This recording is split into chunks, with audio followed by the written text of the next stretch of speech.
શ્રી સોમ સરનું ઘર છે સેક્ટર 1 ગાંધીનગર અયપ્પા મંદિરની બાજુમાં.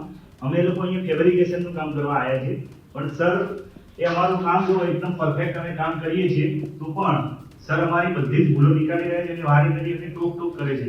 આ અમારા મજૂર છે દિનેશભાઈ, એ બિચારા બીમાર પડ્યા હતા એટલે આજે મોડા આવ્યા હતા, એમને પાણી પણ પીવા નથી જવા દેતા અને અહીંયા અમને બધાને ગોદીને રાખ્યા છે. આ અમારા ભાઈનું પપ્પુભાઈનું કામ પણ ચાલુ છે અને અહીંયા બીજા માળ ઉપર અમારું કામ ચાલુ છે.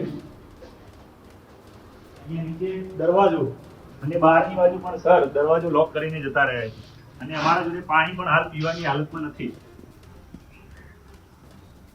તો માનનીય વડાપ્રધાન શ્રીને જણાવવા માટે નમ્ર વિનંતી કે આના મુજબ તમે જરૂરી મુજબ પગલાં લેશો. આ સીવી સોમ સરનું ઘર છે.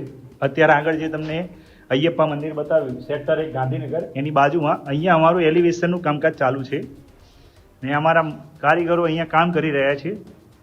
અમે બીજા માળ ઉપર છે. અમારા એક કારીગર છે દિનેશભાઈ કે જે સવારથી બીમાર હતા એટલે ગઈકાલે આવી નતા શક્યા.